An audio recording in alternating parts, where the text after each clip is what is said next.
कल जो पैराग्राफ हुआ था अंत में, उसको पढ़ के आगे बढ़ेंगे। इसमें कहा गुरुदेव ने, अमर कौन जिसने मौत की परवाह न की, जिंदगी कुछ दिन की है, से आनंद से गुजार, क्यों चिंता करके स्वर्ण सदृश शरीर को कृश करता है।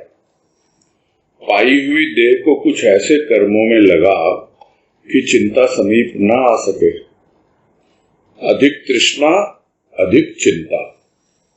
अधिक किया हुआ भोजन अजीर्ण पैदा करता है और अधिक चिंता सुखा डालती है रक्त को, जिसके अभाव में शरीर रोगाक्रांत हो जीवन को भार रूप बना देता है। शरीर को कष्ट दिया किसने? तेरी चिंता ने, तेरी तृष्णा ने। जब तन ही ठीक नहीं, फिर मन की निरर्थक कल्पना ने ही तो तन को जर्जरित किया।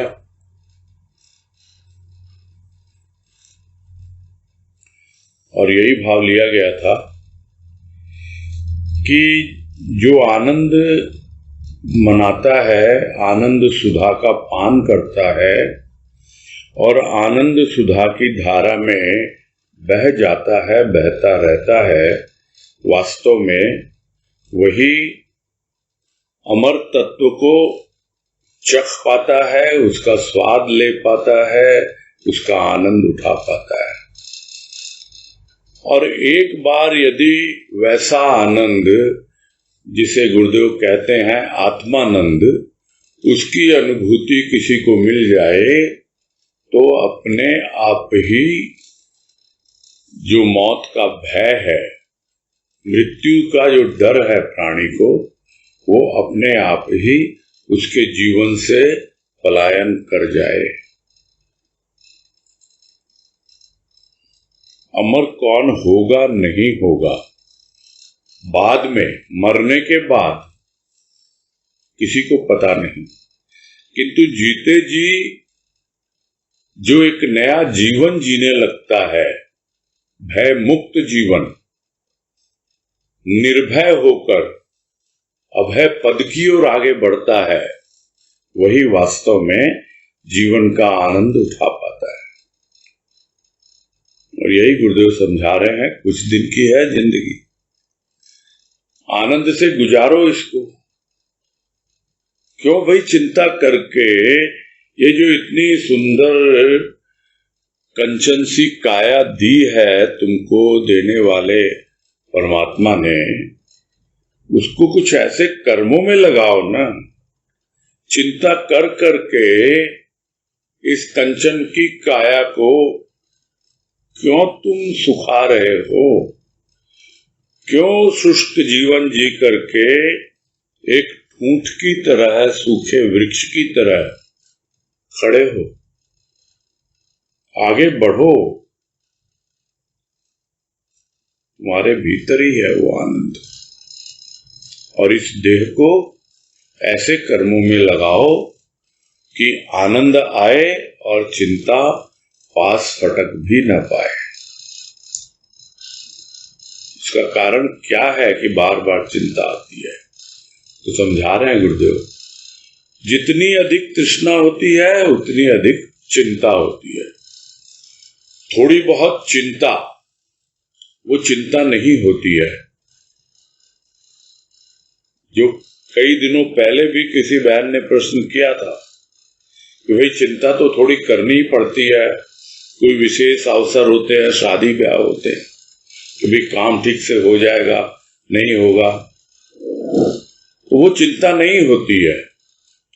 वही उस वक्त गुरुदेव ने उत्तर दिलवाया था कि वो चिंता नहीं है, वो जागरूकता है। चिंता उसको होती है जिसने बिना विचारे ही कर्म को हाथ में ले लिया। यानी शादी ब्याह का अवसर है और कुछ विचार किया नहीं, कुछ अपना प्लानिंग किया नहीं और लग गए उसके अंदर, तब चिंता होती है। लेकिन जिसने पहले से प्लान कर लिया, सोच विचार करके उस काम में आगे बढ़ा और जागरूकता के साथ उसको पूरा कर रहा है, तो यह जो थोड़ी सी जागरूकता है वो कोई चिंता नहीं है। साधारण अवस्था में जब प्राणी जीता है तो जो और की चाह है, थोड़ा बहुत कमाई करने के लिए, जीवन यापन करने के लिए जो कुछ चाहिए वो तो करना ही पड़ता है।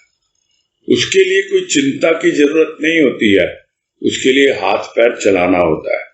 किंतु जितना अधिक मन में तृष्णा होती है, तृष्णा क्या है? प्यास।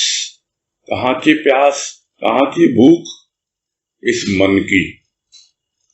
तो यह जो मन की भूख है, यह अधिक चिंता लेके आती है। और गुरुदेव यही समझा रहे हैं कि अपनी भूख को कंट्रोल करो, नहीं तो पेट खराब हो जाएगा, बदहजमी पैदा करता है। वैसे ही यह अधिक तृष्णा जब अधिक चिंता को लेके आती है तो एक ओर तो जो शरीर का रक्त है उसको सुखा देती है, और दूसरी ओर जो मन है उसको रोगी बना देती है। तो इसलिए कह रहे हैं गुरुदेव कि शरीर तो रोगाक्रांत होता ही है, वो जीवन ही भार स्वरूप लगने लगता है कि ये भी कोई जीवन है। जैसे पहले भी समझाया कि इस चिंता ने यह अवस्था कर डाली कि प्राणी जीते जी अपने ही शव को अपने कंधों पे लेके घूम रहा हो। न जीते बनता है और न मरते बनता है। ऐसी दयनीय अवस्था प्राणी की हो जाती है। इसलिए थोड़ा सा भी तृष्णा पास में फटके उसको दूर हटाएं, थोड़ा सा भी चिंता आए उसको दूर हटाएं। और उसका सीधा सीधा तरीका यही गुरुदेव समझाते रहे हैं कि प्रभु के प्रेम और भाव में जिएं। भाव नहीं होता इसीलिए अभाव आता है, और वो अभाव ही चिंता को लेकर आता है, अभाव ही तृष्णा को बढ़ाता है। तो इसलिए फिर जागरूक कर रहे हैं यहां कि शरीर को कष्ट दिया, किसने कष्ट दिया भाई? तेरी चिंता ने और तेरी तृष्णा ने। और फिर ठीक नहीं है तुम्हारा शरीर, कृष काय हो गई, सूखे पेड़ की तरह, ठूंठ की तरह तू चल फिर रहा है, एक ढांचा मात्र। क्या है ये जीवन? तो तन की तो ये हालत है, और मन तो बस निरर्थक कल्पना ही करता रहता है, बेकार की बातें सोचता रहता है, जो कुछ उसके लिए संभव है नहीं। जो संभव है वो करता नहीं, खाली हवाई घोड़े उड़ाता रहता है।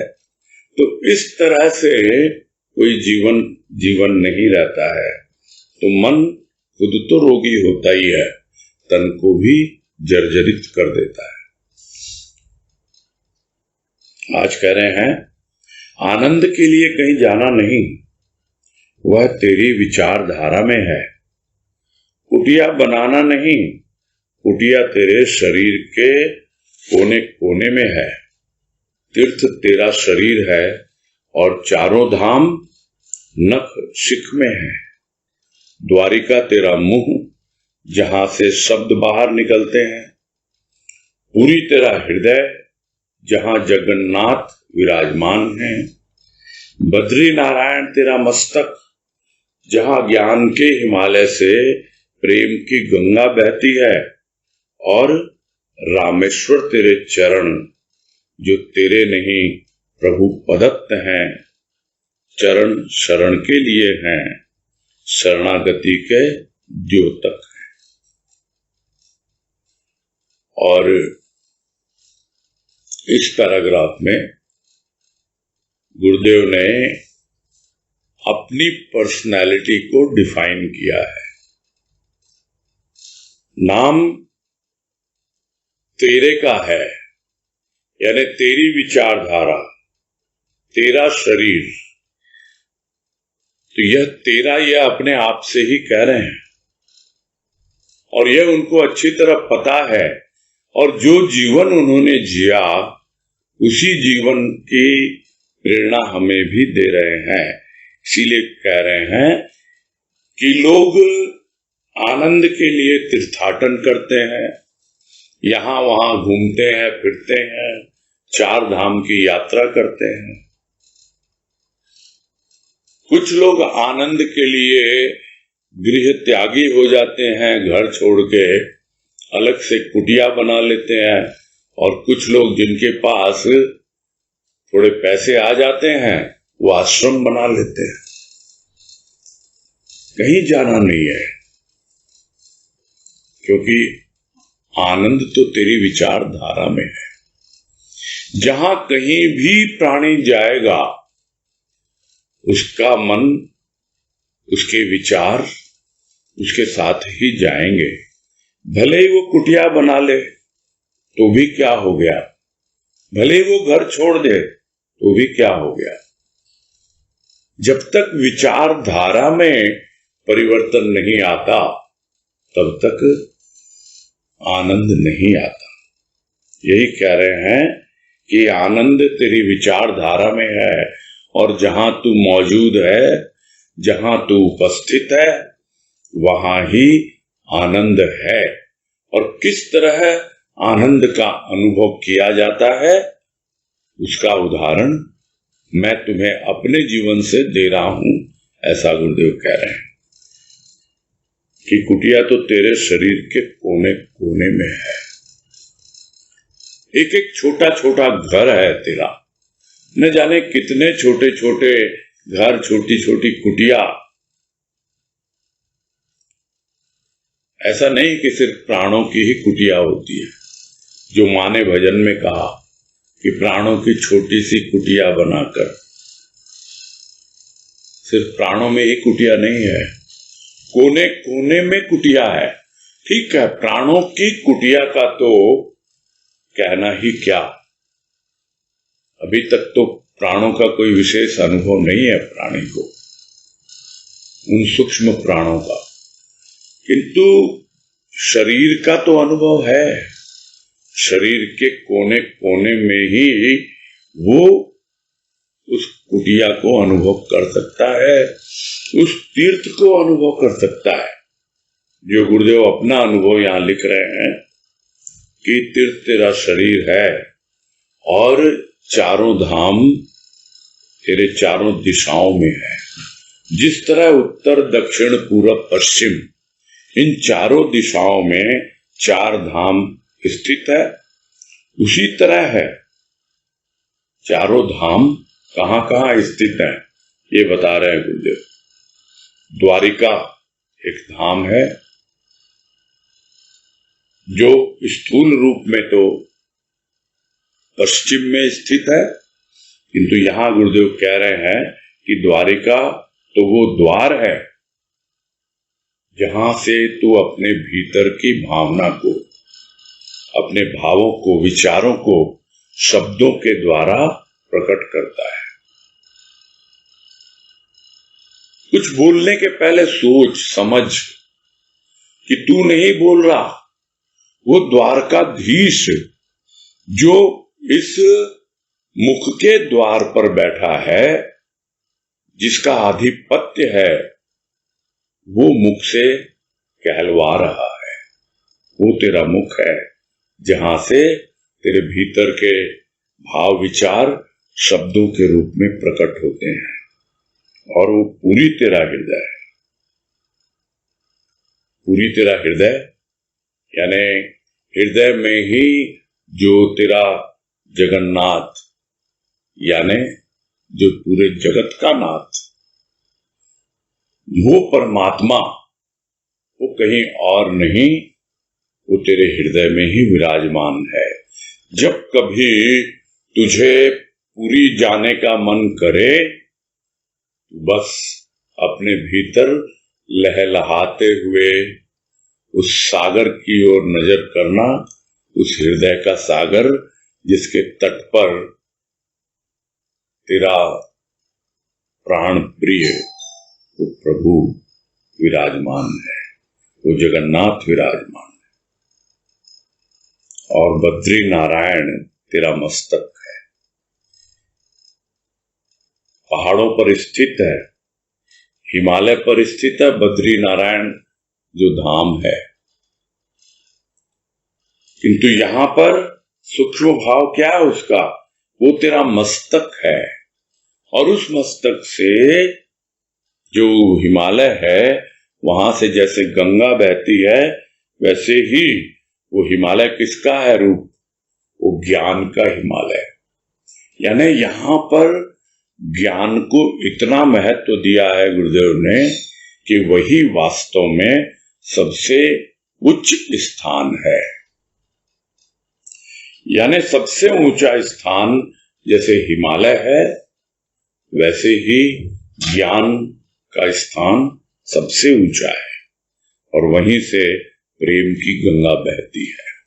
अक्सर लोग समझते हैं कि ज्ञान है तो क्या प्रेम होगा, किंतु जो भाव में जीता है, जैसे गुरुदेव अपनी बात कह रहे हैं, तो उनको यदि बाबा से ज्ञान हो भी गया और उनके मस्तक पर हमेशा विराजमान है वो बाबा का सूक्ष्म रूप, यानी वो ज्ञान, और वहां से ही उनकी भाव की गंगा, प्रेम की गंगा प्रवाहित हो रही है।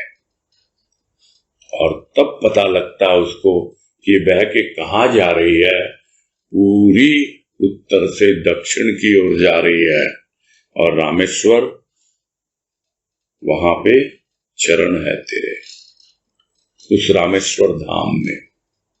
और वो चरण तेरे नहीं है, तो यह समझ ले कि प्रभु ने मुझे चरण दिए, सही बात है। प्रारंभ में तो प्रभु के चरणों को मस्तक पर ही रखना पड़ता है, और धीरे धीरे जैसे जैसे वो चरण चित्त पर अंकित होते हैं, चित्त में उसके चरण छप जाते हैं। लगती हृदय पर चरणों की मोहर, कीमत होती अपार, तब उस हृदय की कीमत अपार हो जाती है, यानी कोई उसकी कीमत लगा नहीं सकता।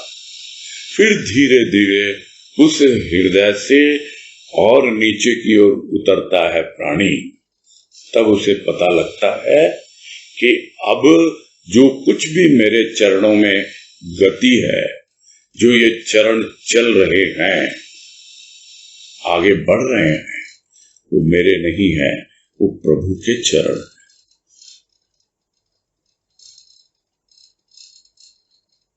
समझ में नहीं आता प्राणी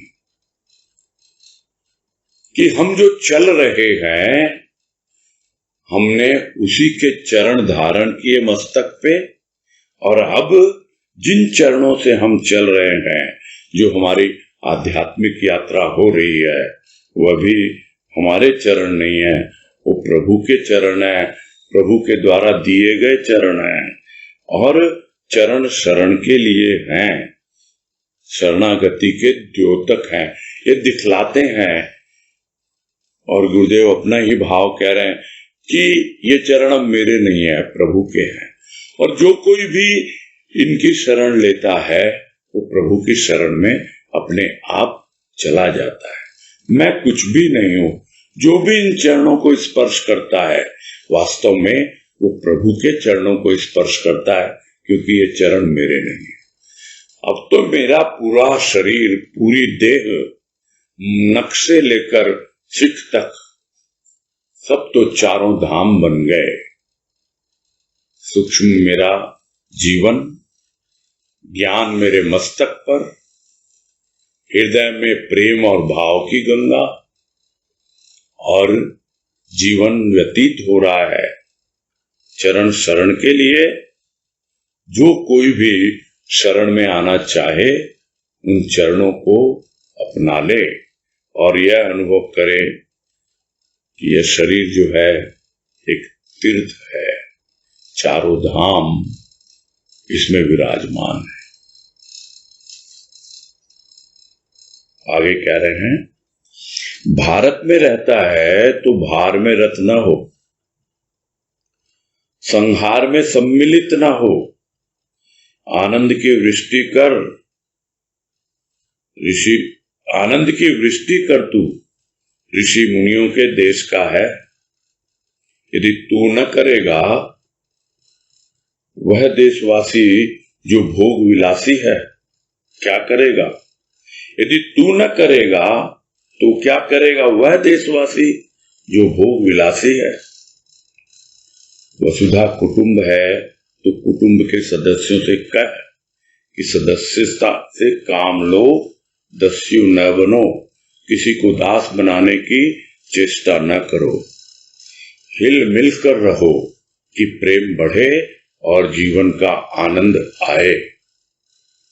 कहो उनसे कि जीवन सीखो, अन्य लोगों को भी जीने दो और आनंद का भाव लो। ये विलासिता की सामग्रियां तुम्हें शांति न दे सकेंगी। विज्ञान से ज्ञान की ओर आओ कि जीने का आनंद आए। और जिस भारत की संस्कृति की बात अक्सर हम सुनते रहते हैं, और आज के युग में तो ज्यादा ही सुनते हैं, जो चल रहा है अभी, किंतु क्या उनका जीवन ऐसा है जो गुरुदेव यहां चाह रहे हैं? चलो उनकी बात वो जाने, हम तो अपनी बात जाने और समझें कि हाँ, हम भारत में रहते हैं, हम भारतवासी हैं। तो उस भारत से क्या प्रेरणा लेनी है कि यदि भारत में है तो भार में रत नहीं होना, यानी सिर पे भार नहीं लेना, क्योंकि तेरा सिर तो झुका हुआ है प्रभु के चरणों में। और जब सिर झुक जाता है तो अपने आप ही सिर का भार चरणों तक पहुंच जाता है, जिसको गुरुदेव एक वाणी में कहते हैं, बोझा सिर पर या पैरों पर। या तो अपने सिर पे बोझा लेके घूमता रहे, भार लेके घूमता रहे, और या फिर उसके चरणों में डाल दे, उसके पैरों में डाल दे।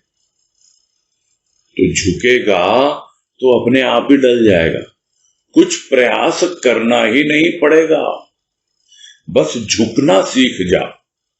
तो जो झुकना सीख जाता है वो भार में रत नहीं होता है। संहार में सम्मिलित न हो। लोग लगे हुए मार काट में, एक दूसरे की हत्या, जाति के नाम पर, संप्रदाय के नाम पर, कोई न कोई नाम, कोई न कोई वजह, कोई न कोई कारण ढूंढ लेते हैं हिंसा के लिए, संहार के लिए। क्यों? क्योंकि वो हिंसा कहीं बाहर से नहीं आई है, प्राणी के भीतर ही दबी हुई है। तो एक और तो हिंसा दबी हुई है प्राणी के भीतर, और दूसरी ओर आनंद का भाव भी दबा हुआ है। तो ये तो प्राणी पर निर्भर करता है कि वो कैसा जीवन व्यतीत करता है। जब अपने सिर का भार प्रभु के चरणों में डालता है तो अपने आप ही उसके निरर्थक विचारों का संहार होने लगता है। और जब निरर्थक विचारों का संहार होने लगता है, तब उसको समझ में आता है कि अब मेरे जीवन में कोई हार नहीं है, क्योंकि मैं अब हार जीत से ऊपर उठ चुका हूं। एक समान लेता हूं, जिस तरह दुख और सुख को एक समान लेता हूं। अब मैं दुख सुख से ऊपर उठ रहा हूं, मैं आनंद की ओर बढ़ रहा हूं। वैसे ही अब मैं हार जीत से ऊपर उठ रहा हूं। मेरे लिए न कोई हार है, न कोई संहार है। अब मेरे जीवन में न हिंसा है और न अहिंसा है, क्योंकि कुछ है ही नहीं विचारों में। अब केवल उसी का भाव है। और तब जाकर अनुभव करता है प्राणी कि जो भी आनंद की वृष्टि गुरुदेव कर रहे हैं, वो आनंद की वृष्टि करने की योग्यता प्राणी के अंदर आने लगती है। और यही प्रेरणा देते हैं गुरुदेव कि आनंद की वृष्टि कर तू। ये तो ऋषि मुनियों का देश है भारत देश, तू कहाँ लगा हुआ है, सिर पे बोझ लेके घूम रहा है, कहाँ मार काट में लगा हुआ है। कितना समझाएंगे लोगों को। यही तो गुरुदेव जीवन काल में करते रहे, लेकिन उससे ज्यादा जब समझ नहीं पाए लोग तो लिखकर चले गए। और वही बातें आज हम देख रहे हैं कि समय निकल जाता है किंतु बातें वही रह जाती हैं। वही अवस्था, वही सब बातें आज भी उसी तरह लागू होती हैं। क्योंकि कोई यदि आगे बढ़ के नहीं करेगा तो कौन करेगा? क्या वो लोग करेंगे जो भोग विलास में लगे हुए हैं? किसी को तो आगे बढ़ के जिम्मेदारी लेके करना ही पड़ता है। तो इसीलिए आनंद की वृष्टि तू नहीं करेगा तो क्या वो देशवासी करेगा जो भोग विलासी है, जो भोग विलास में ही लगा हुआ है? कहने को कह देते लोग, वसुधा जो है एक कुटुंब है, वसुधैव कुटुंबकम। तो वसुधा कुटुंब है, कहने को तो कह देते हैं किंतु कुटुंब के सदस्य तो है ना सब। पूरी वसुधा के जो सदस्य है, पूरी पृथ्वी के, पूरे विश्व के जो सदस्य हैं, तो कह तो सकता है भाई तुम अगर सदस्य हो इस कुटुंब के तो फिर ये लूट मार क्यों, ये चोरी डकैती क्यों, क्यों किसी को अपना दास बनाने की चेष्टा कर रहे हो, क्यों किसी पे अपना वर्चस्व दिखा रहे हो, क्यों अपना अहंकार प्रदर्शित कर रहे हो? यदि मानते हो तुम कि ये पूरी पृथ्वी ही एक कुटुंब है तो शांति से रहो, कुटुंब में शांति बना के रखो, हिल मिलकर रहो, शांति से रहो और आपस में प्रेम का आदान प्रदान करो, ताकि प्रेम बढ़ेगा तो जीवन जीने का आनंद आएगा। और जो लोग विलासिता में लगे हुए हैं, जो लोग भोगों में लिप्त हैं, उनसे कहो तुम, क्यों?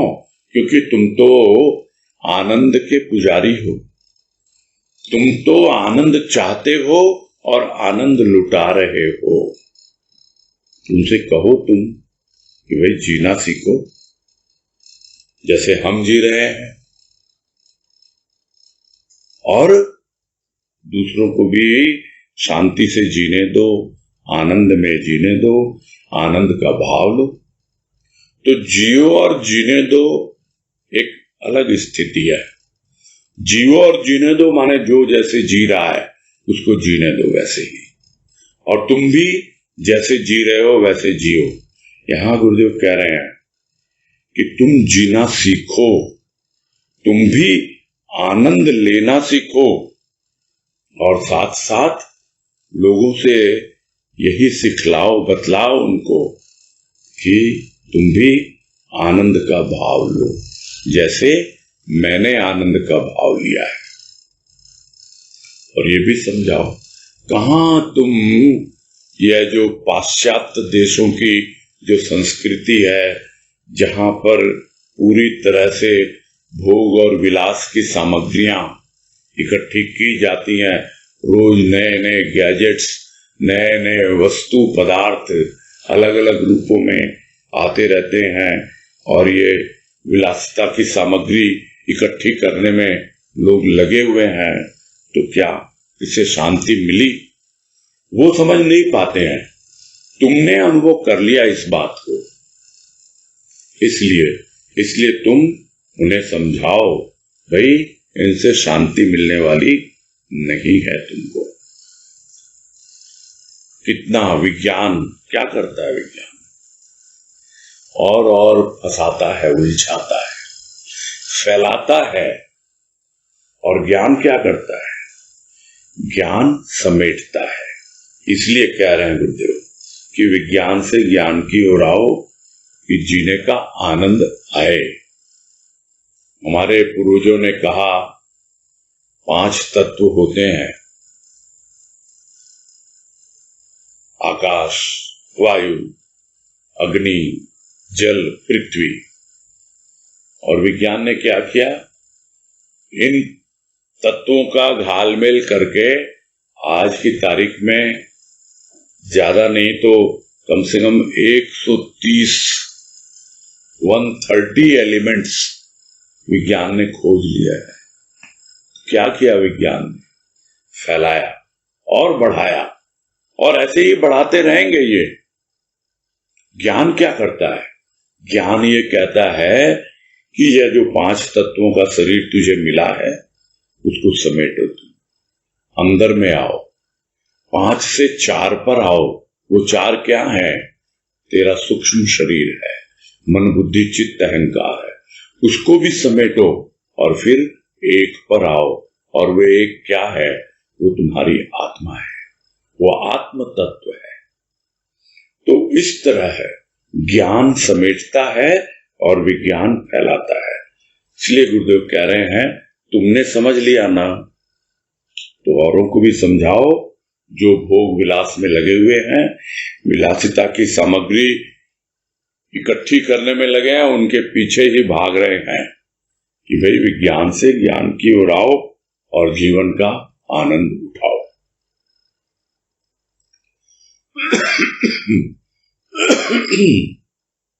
आगे कह रहे हैं, आनंद की महिमा ही अनोखी। वे भक्त जो 4 प्रकार की मुक्ति की भी उपेक्षा करते हैं, वे भी आनंद चाहते हैं। उनका आनंद इष्ट के चरणों में है। मदपान या मद या अभिमान केवल अपने को भुलाने का सहारा है। विलासिता या सुरापान मनुष्य को राहत देते हैं अति अल्प समय के लिए। नशा उतरा और परिस्थिति सम्मुख आती है, किंतु आनंद की तो बात ही निराली है। आनंदी के लिए सभी अवस्था आनंददायिनी होती है।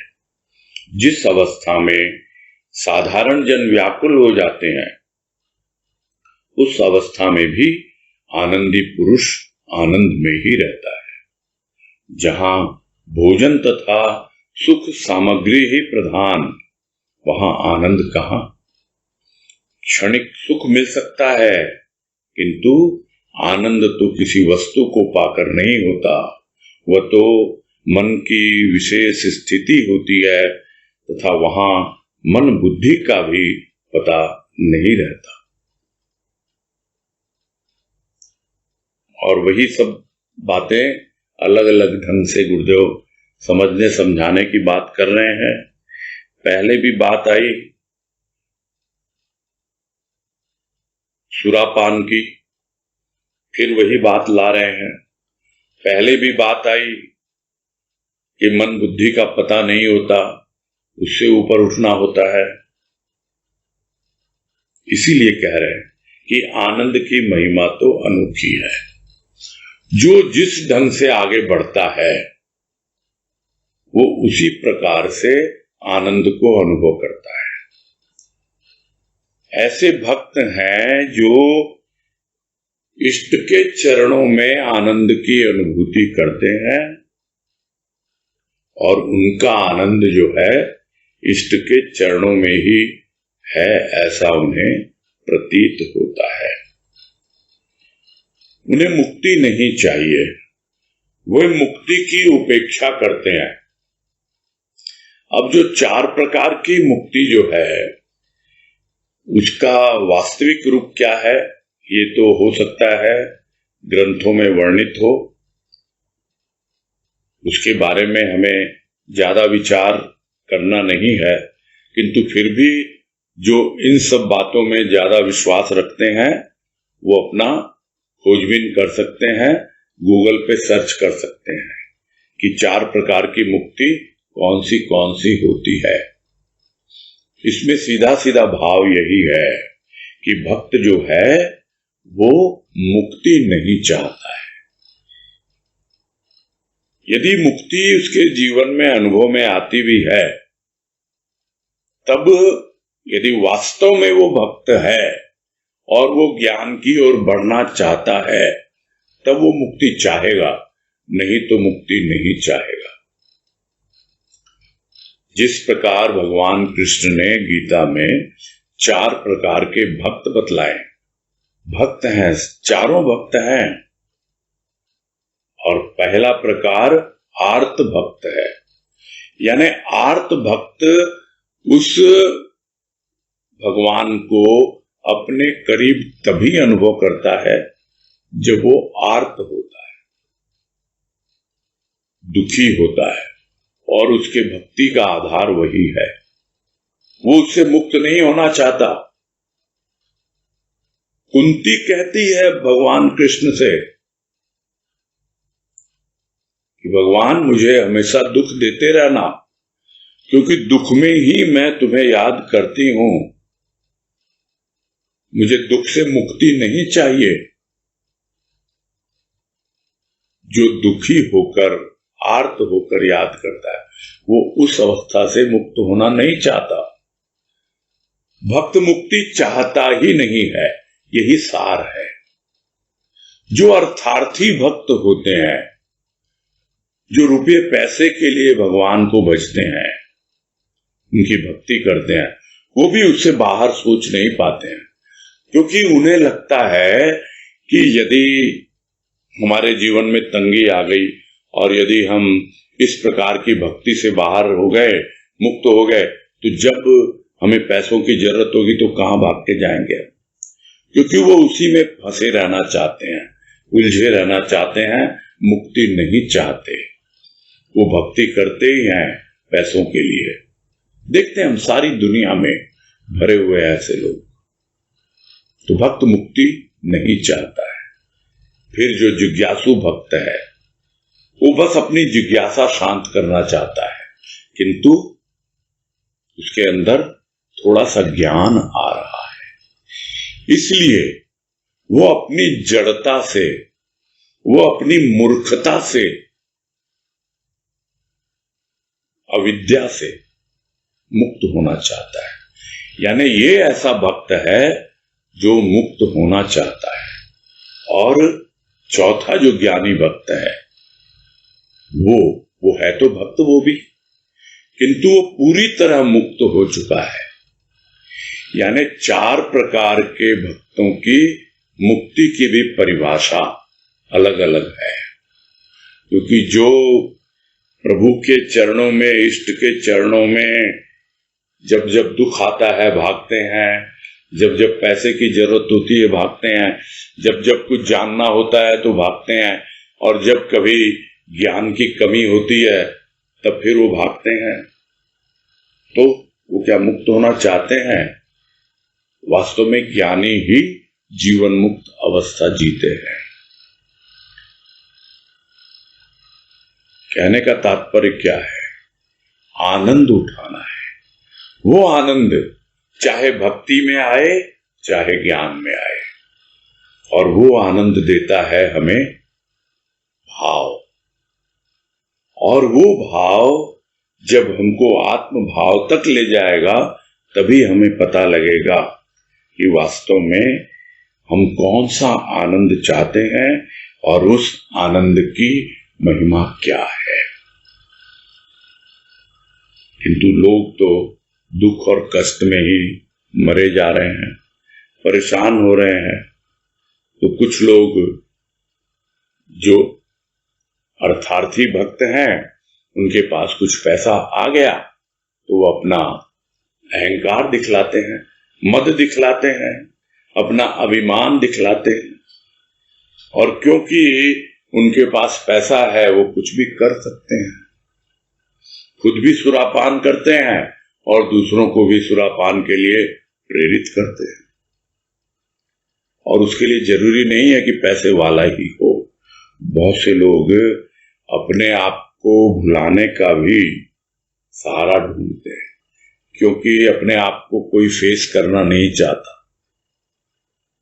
अपने आप को देखना नहीं चाहता, अपने आप को जानना नहीं चाहता। और गुरुदेव क्या करते हैं? गुरुदेव तो यही कहते हैं कि बिना आईने के तस्वीर तो मैं ही दिखलाता हूं।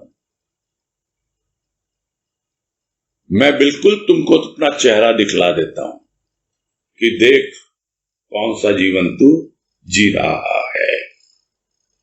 यह तो थोड़ी देर को अपने आप को भुलाने का सहारा है जो तू मदपान में लगा हुआ है। हो सकता है थोड़ी देर के लिए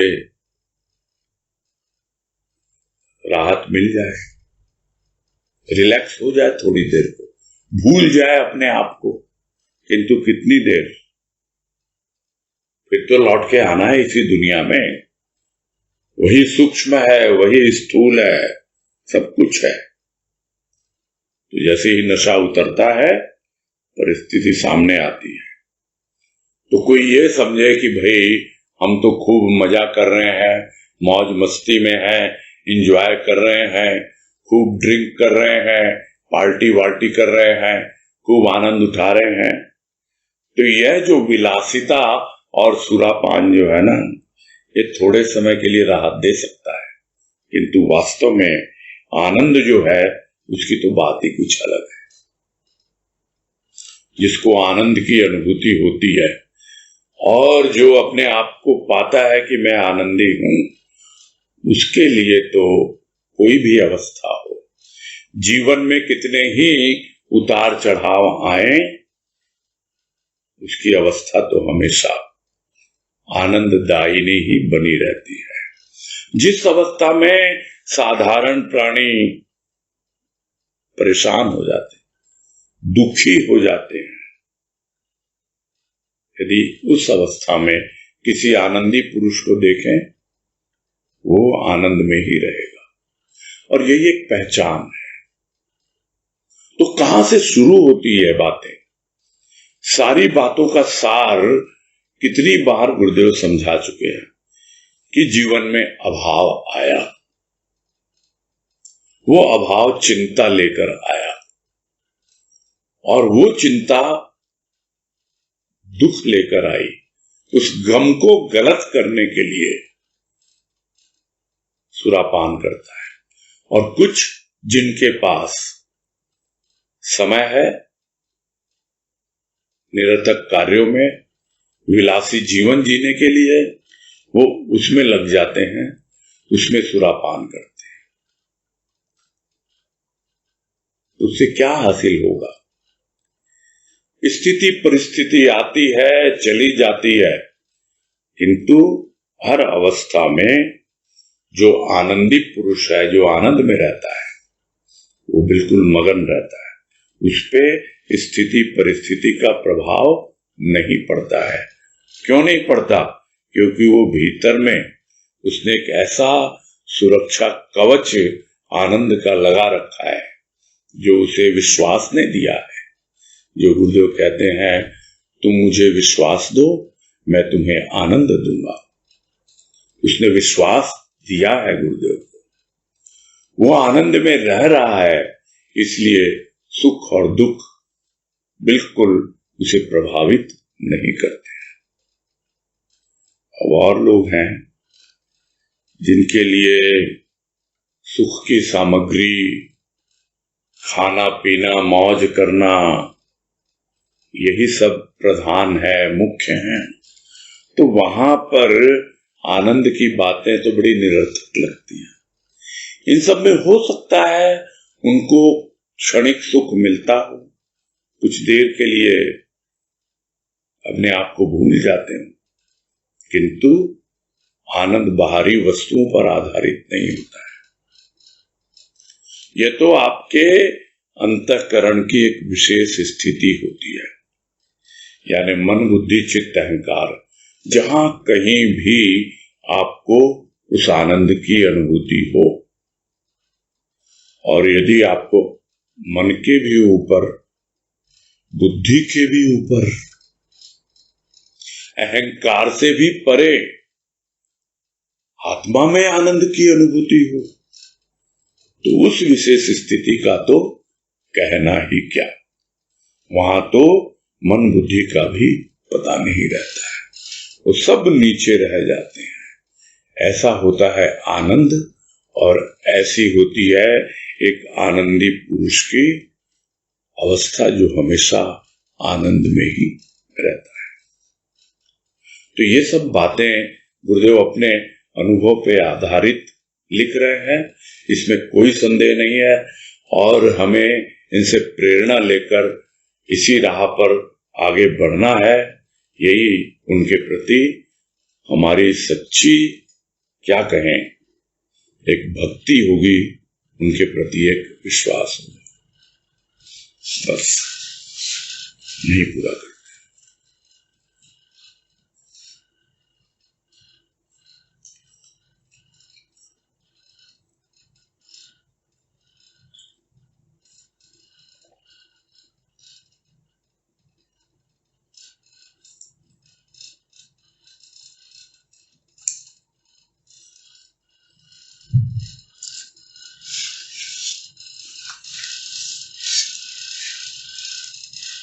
पूनम अग्रवाल।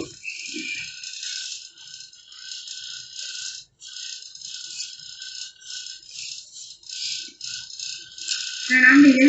हाँ नमस्कार, बोलिए। भैया, जो 2-3 दिन से बात आ रही है, सुख में क्षणिक आनंद है और उसको पकड़ना हमें आनंद चाहिए, तो उसको कैसे पकड़े हम, समझ में नहीं आ रही। 3 दिन से यही तो चल रहा है चिंतन मनन, पर ये बात समझ में नहीं आती है।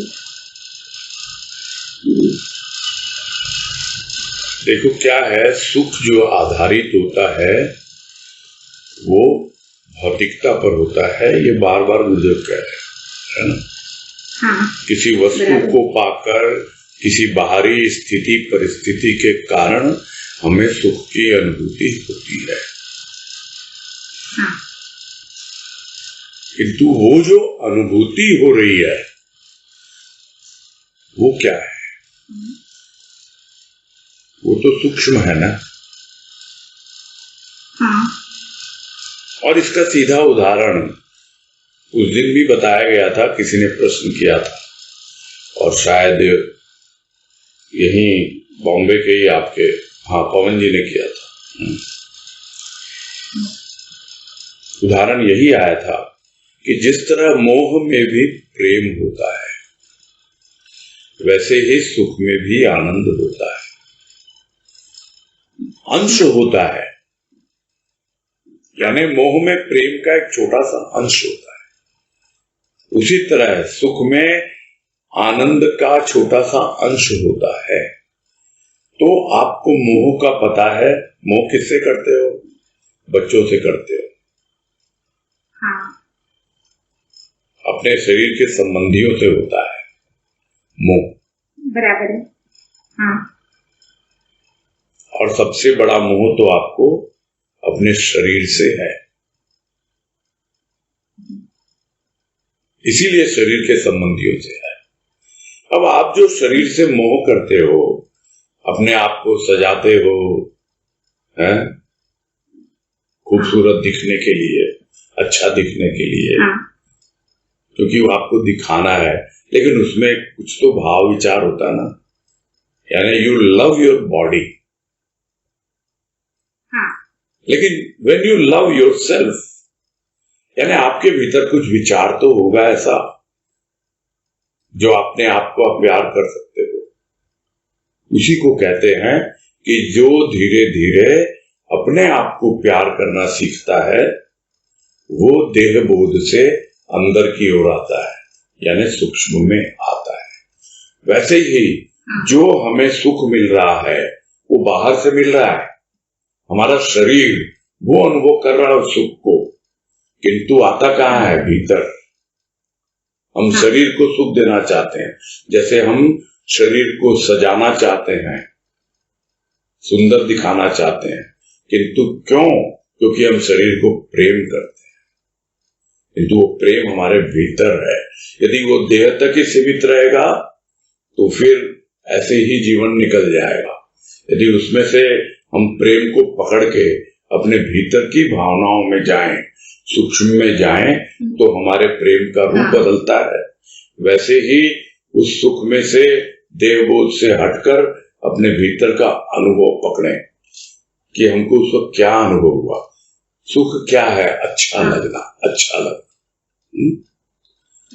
अभी गुरुदेव ने सुरापान का बताया है। जो लोग पीते हैं, कुछ लोगों को तो रेगुलरली पीने की आदत होती है। क्यों? क्योंकि उनको अच्छा लगता है, कुछ क्षण के लिए उनको अच्छा लगता है। वो जो अच्छा लगना है उसको वो नहीं पकड़ते, वो आश्रित हो जाता है उस सुरापान पर। तो अच्छे लगने को पकड़ना है। तो वो जो बाहरी चीजों से हमें जो अच्छा लगता है, वो अच्छा लगना, वही हमें, इसको हम कहते हैं, उसमें हमको मजा आया। भाई क्या लगा? दारू पी के मजा आया। वो मजा क्या है? वो आनंदित तो है। अच्छा, अब समझ में नहीं आई बात? हाँ भैया, आप समझ में आई। हाँ, इसे शब्दों से तो ये बात समझ में आ गई थी भैया। हाँ, लेकिन जो अपने भीतर उस चीज को कैसे पकड़े, मतलब उसके लिए 2-3 दिन बस यही शब्दों से तो समझ में आती। यही तो कला है। आपको प्रभु का प्रेम अनुभव में आता है क्या? भैया अपने लेवल से तो आता है। हाँ, कहाँ आता है वो? कुछ सुनकर, कुछ पढ़कर है। हाँ, तो अभी भी बाहर पर आधारित है ना वो। हाँ, अभी भी कुछ पढ़कर सुनकर आता है, मतलब बाहर पर आधारित है। अभी वो सूक्ष्म के लेवल पर है।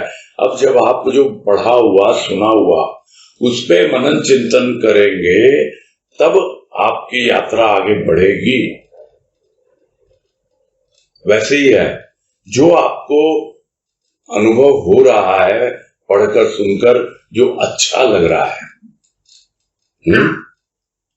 अब थोड़ा सा एक्सट्रीम में हम बोल देते हैं कभी कभी, आज तो ये भजन सुना, मजा आ गया, बोलते हैं कि नहीं? तो हुआ क्या हमारे साथ? क्या हुआ हमारे साथ? हम गदगद हो गए भीतर से। बराबर है। तो हम जो गदगद हुए, कहां से हुए? क्योंकि हमको रस मिला उसमें। वो रस कहां से? मनन चिंतन में जब रस लेना आ जाता है, तब वो चीजें आगे बढ़ती हैं, तब वो आनंद का रूप अलग होता है। ठीक है? क्लियर हुई बात? हाँ। तो इसीलिए मैं बार बार कहता हूँ, बार बार क्या कहता हूँ, कि जो चिंतन मनन ध्वनि जो लेख हमने किया है ना, उसमें एक ऐसा कॉन्सेप्ट दिया है गुरुदेव ने, आप उसको अपना लो कि चीजें स्थूल से आती हैं, ध्वनि बाहर से आती है। तुमुल ध्वनि, फिर रिपीट कर रहा हूं, तुमुल ध्वनि बाहर से आती है, कानों में आती है। यदि हमको भीतर में कुछ रस नहीं मिलता, वो सूक्ष्म में परिवर्तित नहीं होती है। कुछ अच्छा लगता है, कुछ रस मिलता है, सूक्ष्म में परिवर्तित होती है ना? होती है तो हम उसमें मनन करें। मन मनन करता है, तब जाके वो सूक्ष्मतर की ओर बढ़ती है।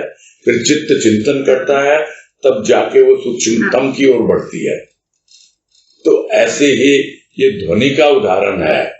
सूक्ष्म जो है वो फिर भी बाहर पर आधारित हो सकता है, लेकिन सूक्ष्मतर और सूक्ष्मतम, वहां बाहर का कोई लेन देन नहीं है।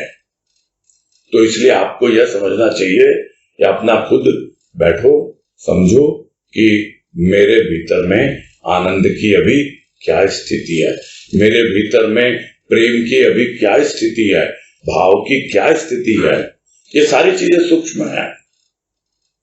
अपना सूक्ष्म का मूल्यांकन हम खुद ही कर सकते हैं, और उसके लिए गुरुदेव ने, मैंने कहा ना अभी, ये बहुत अच्छा तरीका समझाया है गुरुदेव ने।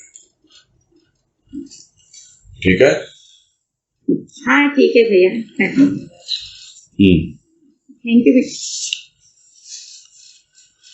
क्या बात है, कुसुम पोद्दार और सुभाष पोद्दार दोनों हैं। चलो पहले आपने हाथ उठाया, सुभाष पोद्दार बोलिए।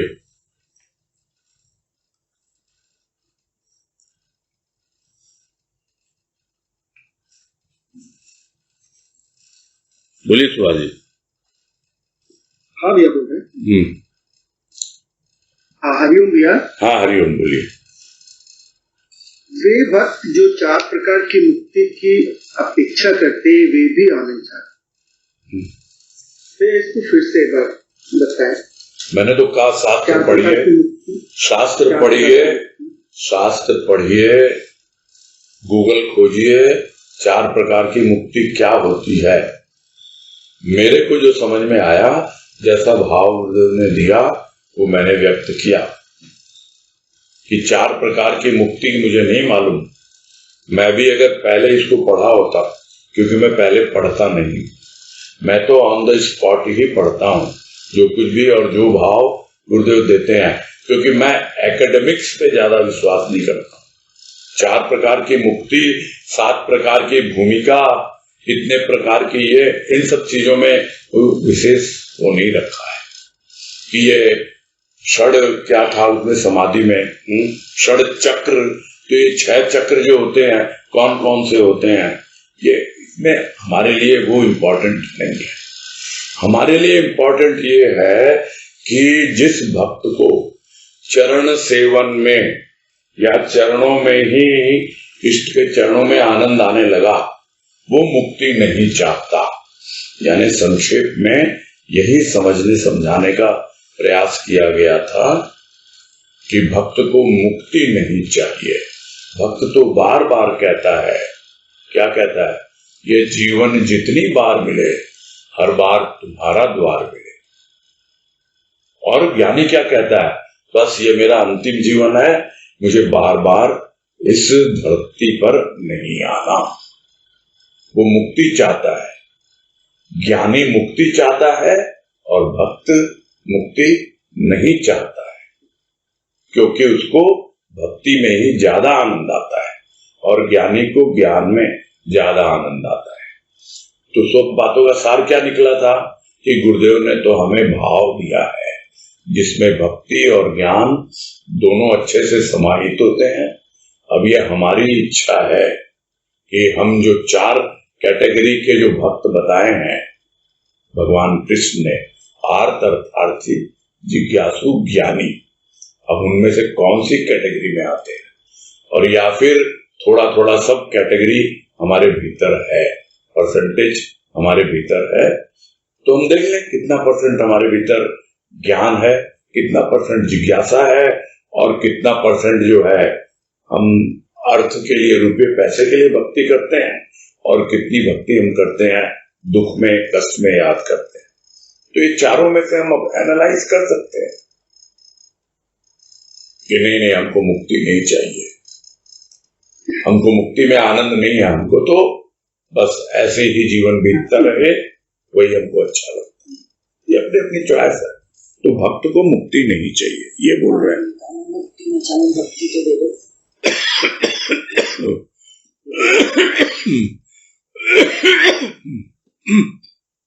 सॉरी। हरिओम। बोलिए। हाँ अभी बेला ड्रोलिया को देंगे।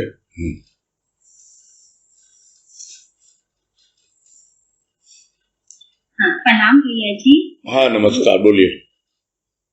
वो एक बात आई थी कि हमें हिंसा भी नहीं करनी और अहिंसा भी नहीं, तो या तो हिंसा होती है या अहिंसा होती है, दोनों के बीच में क्या होता है? हमको उसके बारे में सोचना ही नहीं है, न हिंसा के बारे में न अहिंसा के बारे में। ये उसका तात्पर्य था कि न हमको हिंसा के बारे में सोचना है न अहिंसा के बारे में सोचना है। यहाँ संहार की बात आ रही है ना, तो संहार में जो लगेगा तो उसकी कभी हार होगी कभी जीत होगी। ये तो होता ही रहता है, कभी कोई राजा जीतता है कभी कोई राजा जीतता है।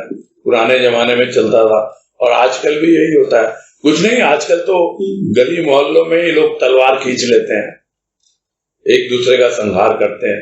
कभी समझते हैं हम जीत गए, कभी सोचता है हम जीत गए। उन सब में क्या रखा है? लोग बोलते हैं नहीं भाई हिंसा नहीं होनी चाहिए, अहिंसा से करो, बैठ के बातें सुलझाओ, ये करो वो करो, क्योंकि फिर भी तर्क वितर्क होंगे, सब हार जीत तो तभी लगी रहती है। लेकिन जो हार जीत के ऊपर उठ जाता है, जो सुख दुख के ऊपर उठ जाता है, वही तो आनंद का अधिकारी होता है।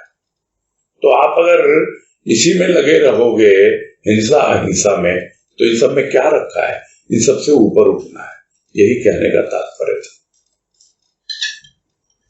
ठीक है, स्पष्ट है? समझ में आया था। धन्यवाद। हाँ, हरिओम। हाँ, अभी रांची के 2 हो गए, अभी कुसुम जी को तो बाद में देंगे, बीना तोदी को देंगे पहले। समय बहुत सीमित है। प्रणाम भैया। हाँ, नमस्कार। भैया अभी एक बात आई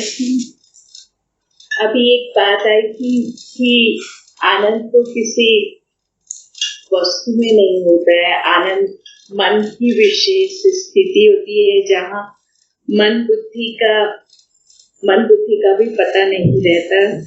तो आनंद ऐसे प्रश्न बहुत अटपटा भी हो सकता है, वो आनंद का अनुभव कहाँ पर? अनुभव मन से नहीं होता है, तो आनंद का अनुभव हम किससे करते हैं? आनंद का अनुभव तो सुख में भी है, अभी बात हुई ना। वो बहन ने प्रश्न किया था, पूनम जी ने, तो आपने सुना होगा ना उसका उत्तर कि सुख में कैसे आनंद खोजा जाए, कैसे आनंद पकड़ा जाए, उसकी बात हुई थी ना। हाँ, समझ गई। हाँ, तो फिर आप मन से शुरू करो। यहाँ जो बोल रहे हैं कि मन की विशेष स्थिति होती है, यहाँ मन से कहने का गुरुदेव का मतलब है अंतःकरण। वो अंतःकरण की विशेष स्थिति होती है, यहाँ पर मन और बुद्धि का भी पता नहीं होता, यानी आप मन और बुद्धि से भी ऊपर उठ जाते हो, ये कहना चाह रहे हैं यहाँ पर। कि वस्तु को पाकर नहीं होती है, वस्तु को पाकर तो सुख होता है, ये कहना चाह रहे हैं बस। ठीक है। हाँ हाँ, कुसुम जी को दो।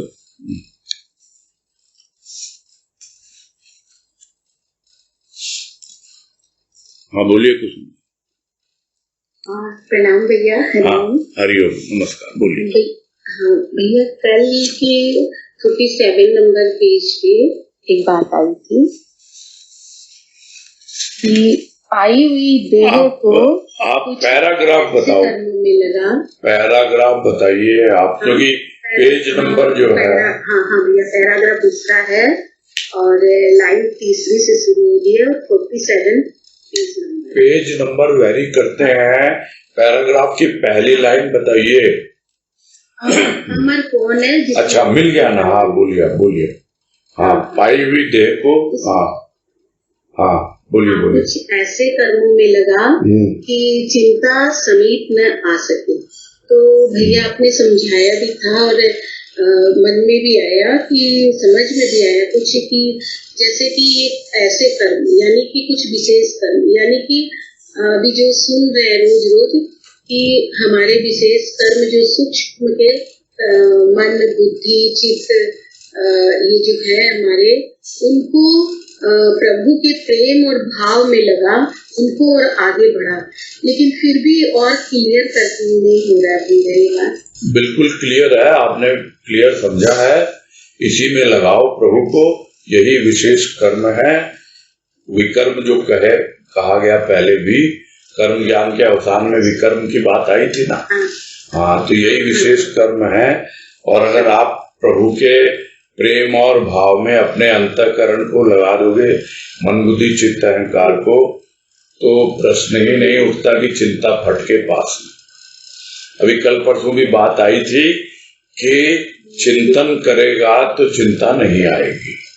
तो सबसे पहला स्टेप तो यही है कि चित्त चिंतन करता है तो फिर चिंता नहीं फटकती है पास, बस आती है नजदीक, देखती है अरे ये तो चिंतन में लगा हुआ है, उसका फिर प्रभाव पड़ता नहीं है, चली जाती है।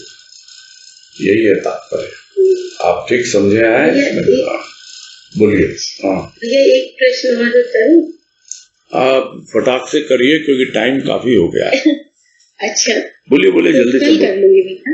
कल कर लेना। एक प्रश्न उसी के बगल का ये भैया कि जैसे अधिक तृष्णा, तो कल आपने बहुत अच्छे से समझाया है इसको कि अधिक चिंता, अधिक किया हुआ भोजन अर्जित पैदा हो जाता है और वो सुखा देता है, हमारी चिंता सुखा डालती है सारी चीजें। तो भैया इसमें अधिक तृष्णा में ये तो समझ में बहुत अच्छी तरह आ रहा है, गुरुदेव समझा रहे हैं आपके द्वारा कि संसार के भोगों की तृष्णा तो बहुत समझ में आ रही है, किंतु फिर इसमें क्या अध्यात्म में भी कोई तृष्णा हमारे अंदर जागती, उसके लिए भी कह रहे हैं क्या कि भाई मुझे मान नहीं मिला, मुझे सम्मान नहीं मिला, क्या ऐसा कुछ है या फिर कुछ क्लियर करना चाह रहे हैं? नहीं, देखो यहाँ तो खैर भौतिकता के लिए बोल रहे हैं, आध्यात्मिकता में भी चाह रखनी चाहिए अधिक की, ऐसा नहीं है, लेकिन उसकी चिंता नहीं करनी चाहिए। जब आप अधिक की चाह रखते हो तो आगे बढ़ोगे, वो आपके लिए प्रेरणा स्रोत बनता है, किंतु उसमें संतुष्ट होना सीखे। जो बात कितनी बार आप लोगों ने सुनी है मेरे मुख से कि भाई भक्त की क्या पहचान है? भक्त की पहचान ये है कि उसकी प्यास तो हो सागर को पूरी तरह पी जाने की, लेकिन उसको एक बूंद से ही तृप्त होना आना चाहिए। समझिए आप बात को, एक बूंद मिल गई अब तृप्त। हमारी जो पात्रता है, हमारी जो योग्यता है, देने वाले ने दिया और मैं उससे संतुष्ट हूँ, तृप्त हूँ, लेकिन और की चाह रखता। अध्यात्म में ये होता है। ठीक है? हरिओम हरिओम हरिओम। ठीक है, पूरा करते हैं।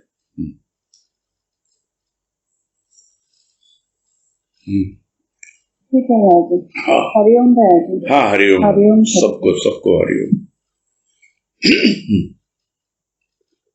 हरिओम। हाँ, हरिओम सबको हरिओम। हरिओम सबको हरिओम।